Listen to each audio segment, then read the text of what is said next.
हाँ तो दोस्तों, मैं doctor M S Siddiqui, working as sexologist, आप सभी का स्वागत करते हैं। आज हमारा प्रोग्राम का विषय है धातु सिंड्रोम। आइए जानते हैं धातु सिंड्रोम क्या है, धातु रोग क्या है। हमारे बहुत सारे नौजवान इस धातु रोग से पीड़ित होते हैं, वो बहुत ही ज्यादा मेंटली परेशान हो जाते हैं। आइए आज हम इस विषय पर खुलकर बात करेंगे कि धातु रोग क्या है। इससे पहले हम आप सभी को ये बताना चाहेंगे कि धातु रोग क्या है। कभी कभी युवाओं में ऐसा देखा गया है कि यूरिन पास करने से पहले यानी मूत्र विसर्जन करने से पहले लोगों में एक धात यानी सीमेन यानी वीर के कुछ कंटेंट निकल आते हैं, या यूरिन करने से पहले निकलते हैं या यूरिन करने के कुछ बाद निकलते हैं, और वो दूध दही जैसा गाढ़ा गाढ़ा पदार्थ निकलता है, वो वीर हो सकता है। और नौजवान इस समस्या से बहुत ही ज्यादा परेशान हो जाते हैं। ऐसा देखने को आया है कि ये रोग बहुत ही ज्यादा फिजिकल प्रॉब्लम की जगह पर मेंटल स्ट्रेस ज्यादा प्रॉब्लम क्रिएट करता है। हमने ये देखा धातु रोग के बारे में, हमने आपको बताया कि यूरिन पास करते समय लिंग से दूध दही जैसा एक पदार्थ, एक वीर का निकल जाना धातु है। ये धातु है। अब हम ये आपको बताना चाहेंगे कि ये धातु है कि धातु रोग है। इसके बारे में हम आज विषय पर बात करेंगे। कभी कभी ऐसा होता है कि उत्तेजना की अवस्था में, जब शिशन यानी लिंग उत्तेजित अवस्था में होता है, तो कुछ चिपचिपा पानी जैसा पदार्थ निकलता है, शीरे जैसा कोई पदार्थ निकलता है, पर वो रंगहीन यानी वाटर कलर यानी पानी के कलर का होता है। That's a precum. वो प्रीकम है, वो धातु रोग नहीं है, वो धातु रोग की प्रॉब्लम्स नहीं है। अमूमन कभी कभी ऐसा होता है कि आपके प्रोस्टेटिक फ्लूइड्स होते हैं, सेमिनल वेसिकल होती है, वहां पर एक पानी जैसा चिपचिपा लसलसा पदार्थ, शीरे जैसा पदार्थ होता है, जो आपके उत्तेजना के समय निकलता है। वो आपके मूत्रमार्ग यानी यूरेथ्रा को, एसिडिटी को न्यूट्रलाइज करता है, जिससे जब आपका स्पर्म ऊज होता है, एजुकुलेट होता है, तो आपके स्पर्म डेड नहीं होते। That's a precum. ये सेमिनल फ्लूइड है, ये प्रीकम है, ये बीमारी नहीं है, इससे आपको परेशान होने की आवश्यकता नहीं है। कभी कभी ये देखा गया है कि अगर बहुत ही ज्यादा नौजवानों में ऐसी समस्या देखने को मिलती है कि उन्हें यूरिन पास करने के बाद में वीर जैसा, दूध दही जैसा पदार्थ निकलता है, जो वीर ही होता है अमूमन, अगर वो उनको ऊज होता है तो वो बहुत ज्यादा स्ट्रेस हो जाते हैं। आइए हम जानते हैं कि धातु रोग कितना फिजिकल है या मेंटल, यानी इसकी फिजिकल रीजंस हैं वो ज्यादा है या मेंटल रीजन ज्यादा है। मैं आपको बताना चाहूंगा कि मोस्टली जो धातु रोग है वो कई बीमारियों में हो सकता है, लेकिन ये जानना बेहद जरूरी है कि नौजवान जो परेशान है उसे मेंटल स्ट्रेस की वजह से वो चीजें महसूस हो रही हैं, या उसने अपनी बीमारी को बीमारी ना होते हुए भी बहुत बड़ी बीमारी समझ ली है, जिसकी वजह से उसको एंजाइटी हो रही है, घबराहट हो रही है, डिप्रेशन हो रहा है, वो खाना पीना छोड़ देता है, और उसे जनरल वीकनेस की वजह से बहुत सारी बीमारियां लगने लग जाती हैं। तो ऐसी चीजों को हम इस धातु रोग को सेग्रीगेट करेंगे कि ये धातु रोग मोस्टली आपका बीमारी है या एक हमारा भ्रम है। आइए हम जानते हैं। हम आपको बताना चाहेंगे कि हमारे सेक्सुअल ऑपरेटर्स यानी हमारे लिंग के पूरी तरह से जो हमारा जननांग है, जो हमारा जनन तंत्र है, उसमें प्रोस्टेट होती है। प्रोस्टेट एक ग्लैंड है जिसमें प्रोस्टेटिक फ्लूइड होता है, जिससे वीर का समागम बनता है। तो ऐसे केसेस में प्रोस्टेट में बहुत ज्यादा सूजन हो जाए, प्रोस्टेटाइटिस हो जाए, जिसकी वजह से भी ये धातु का निकल जाना, ये धातु हो सकती है, आ सकती है। अगर किसी को प्रोस्टेटाइटिस है या किसी को रीढ़ की हड्डी की प्रॉब्लम है और उसे बहुत ज्यादा रीढ़ की हड्डी की प्रॉब्लम है और उसे इस तरह के कोई नर्वल इश्यूज हुए हैं, जिसकी वजह से कभी कभी अनडिजायरेबल एजुकेशन देखा गया है और उसका वीर निकल जाता है।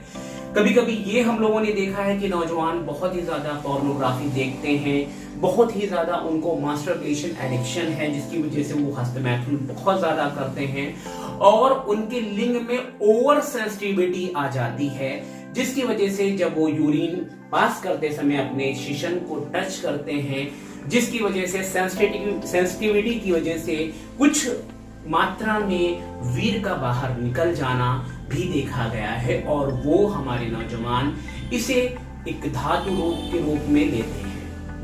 तो मैंने आपको बताया कुछ फिजिकल कारण हो सकते हैं। कभी कभी हमने ये भी देखा गया है कि कभी कभी कुछ रीनल यानी आपकी किडनी डिजीज में ऐसा देखा गया है कि अगर आपके पेशाब में आपके बॉडी में एल्ब्यूमिन प्रोटीन होता है, वो प्रोटीन अगर पास हो रहा है, वो प्रोटीन अगर निकल रहा है तो भी मिल्की यूरिन पास होता है, जिसकी वजह से हमारे नौजवान देख करके परेशान हो जाते हैं कि हमारा धात जा रहा है। ये तो कुछ फिजिकल कारण हुए। आइए हम बात करते हैं धातु रोग कितना ज्यादा मेंटल है और मेंटल थिंकिंग की वजह से यानी हम कितना ज्यादा भ्रम पूर्वक इस धातु रोग को बहुत ज्यादा बढ़ा देते हैं।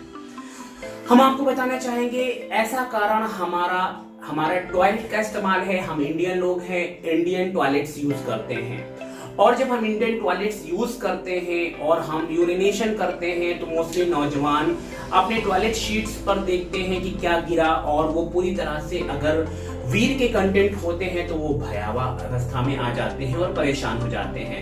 अगर हम वेस्टर्न कबोर्ड की बात करें तो उसके बैठने के पोर्शंस में बहुत ही ज्यादा हमारा यूरिन कंटेंट निकला हुआ कोई कंटेंट नहीं दिखता, जिसकी वजह से फॉरेन में ऐसी बीमारियां नहीं होती। We can say Dhat syndrome it's happened only in India. तो आइए इसके बारे में हम आपको विस्तार से बताते हैं। कभी कभी हमारे नौजवान में ऐसा देखने को आया है कि उनके अंदर बहुत ज्यादा कॉन्स्टिपेशन है, यानी उनको कब्ज की प्रॉब्लम है और उनको इवैक्यूएशन यानी मूत्र जो मल है वो पूरी तरह से पेट साफ नहीं होता और उन्हें मल करने में यानी टॉयलेट करने में बहुत ज्यादा प्रेशर लगाना पड़ता है, जिसकी वजह से उनके प्रोस्टेट पे प्रेशर पड़ता है और कुछ कंटेंट वीर का बाहर आ जाता है। दैट इज नेचुरल, ये बीमारी नहीं है। बहुत सारी चीजों में हमने देखा गया है कि हमारे नौजवान जो होते हैं अगर वो पर्टिकुलर बहुत ही ज्यादा कोई उत्तेजक वीडियो देखते हैं या पोर्नोग्राफी देखते हैं, ओवर स्टिमुलेशन की वजह से भी ऐसे कुछ कंटेंट निकलते हैं। धातु रोग का सबसे बड़ा कारण आपका मानसिक सोच है, अनसाइंटिफिक नॉलेज का होना।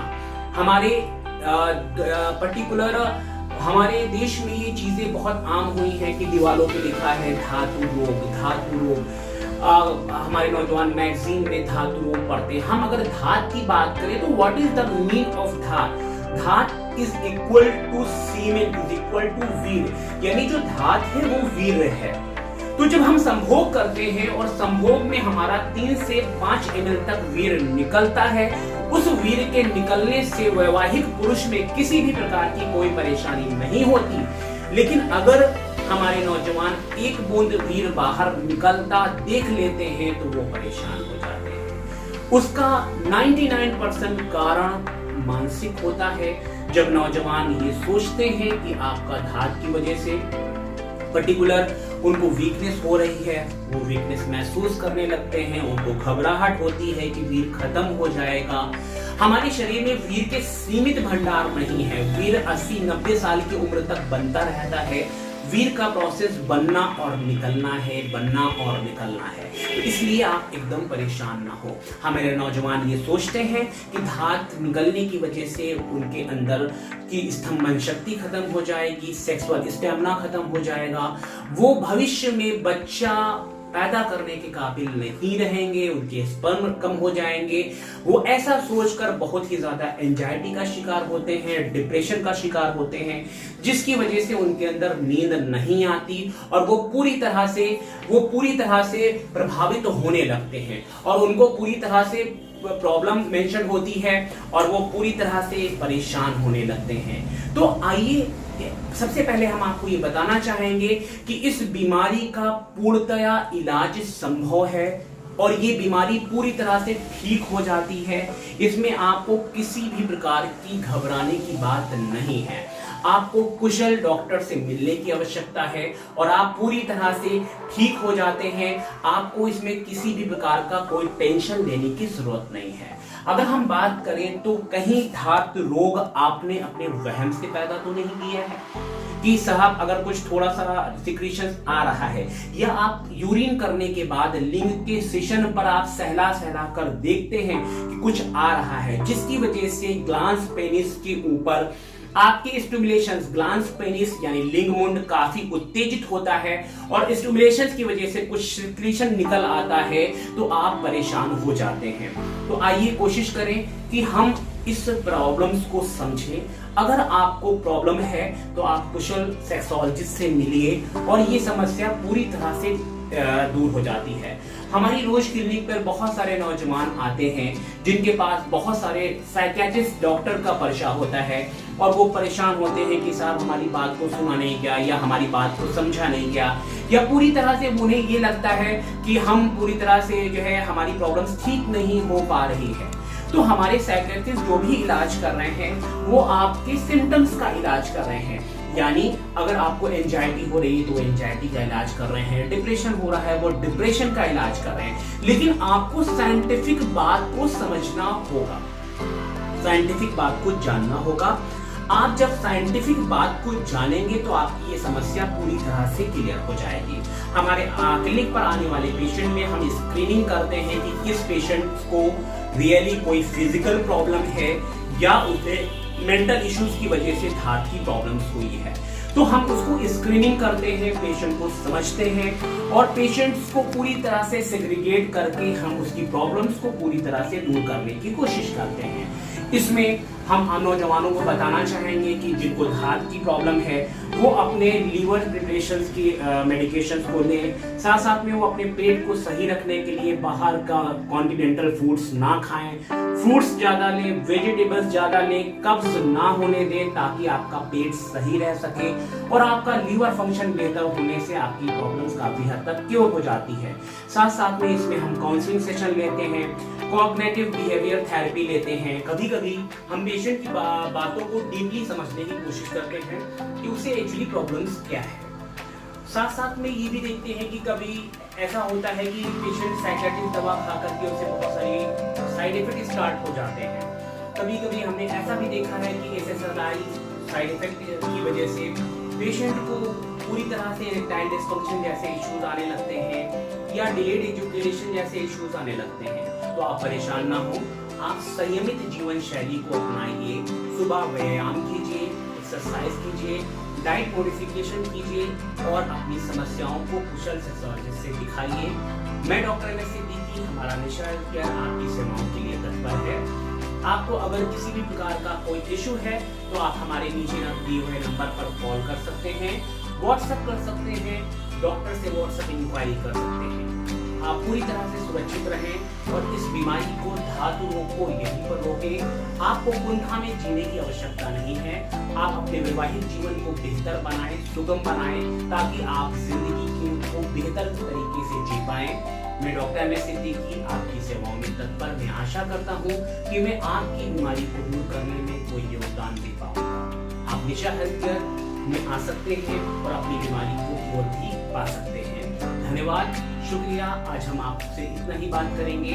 हमारे दूसरे वीडियोस आते रहेंगे। आप हमारे चैनल को सब्सक्राइब करना ना भूलें और पूरी तरह से अगर आपको किसी भी प्रकार की कोई दिक्कत है तो हमारे नीचे दिए हुए नंबर पर आप कॉल कर सकते हैं।